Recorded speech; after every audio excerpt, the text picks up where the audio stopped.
Mexico's transformed over the last 3 decades, mostly in good ways. It's moved from a closed, authoritarian system to a vibrant, if at times messy, democracy. It's moved from a closed economy to one of the most open in the world and one that's increasingly competitive globally. It's also seen the rise of a middle class. And now we see a majority of Mexicans who have disposable income, and that in turn is fueling economic growth in the country through consumption. So many things are moving in the right direction, but we've also seen during this period a rise in violence, a real crisis on the security side. In the last 5 years, we've seen 50,000 people killed in drug and organized crime-related violence. Much of this is led by drug trafficking into the United States, but it's become so much more. We see growing extortion, we see kidnapping, we see contraband, we see human smuggling, and these prey upon the general population within Mexico.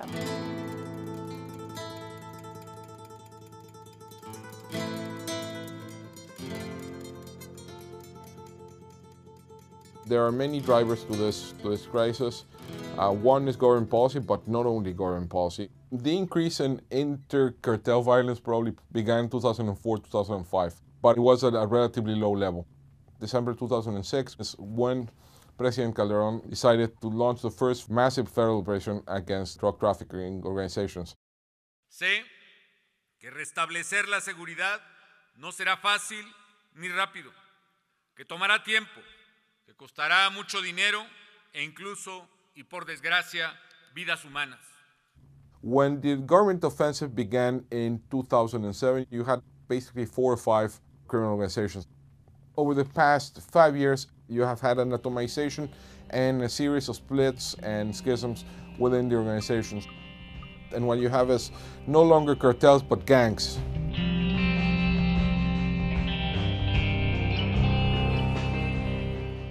Mexico is a country that has been historically quite unequal.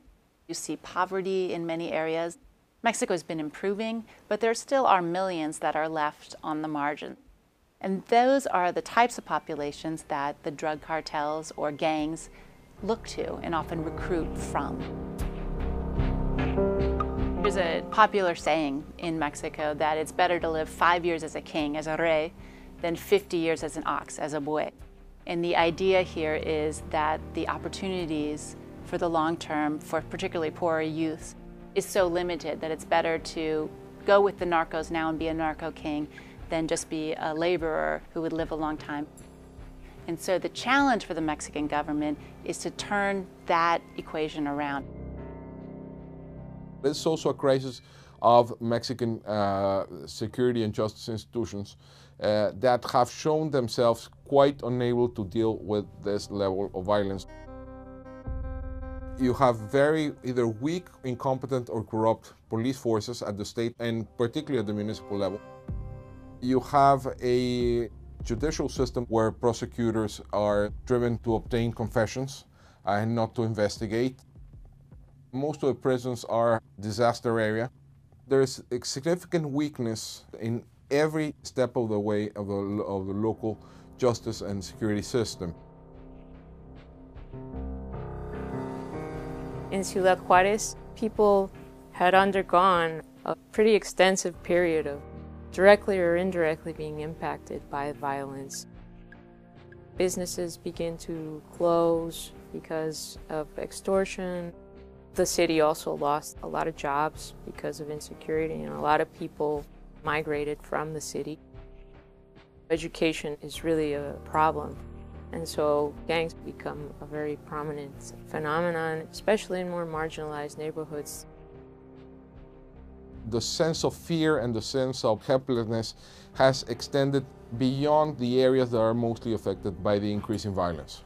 It has changed the national conversation in Mexico, and it has changed the way Mexicans think of their country.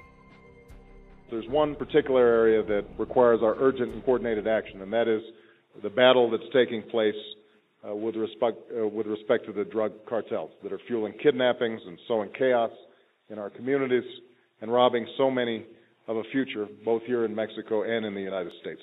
While Mexico is unlikely to implode and become a truly failed state, the Mexican drug war has already spilled across its borders. In particular, it's weakened the institutions of all Central American countries, which now suffer from some of the world's highest rates of homicide.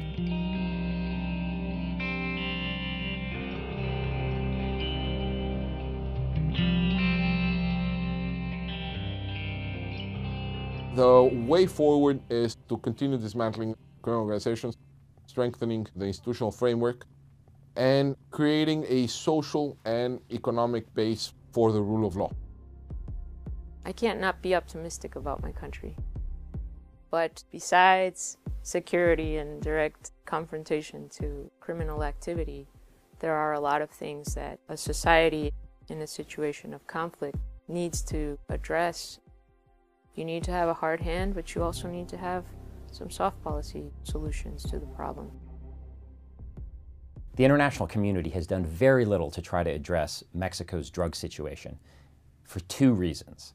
First, it really doesn't have the mandate or the capacity to do anything, particularly without the explicit invitation of the Mexican government. And the Mexicans are very attached to the principle of sovereignty. The second reason has to do with the United States, which has preferred to keep its relationship with Mexico in a bilateral framework rather than going for a more regional approach. The United States can play a big role in helping Mexico with the problem of violence.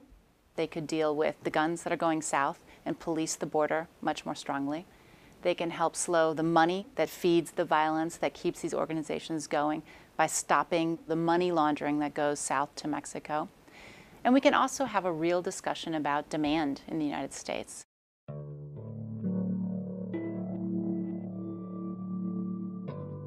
The drug war is not winnable in the sense that drug flows will not stop. But it is winnable in the sense that the country can regain normalcy.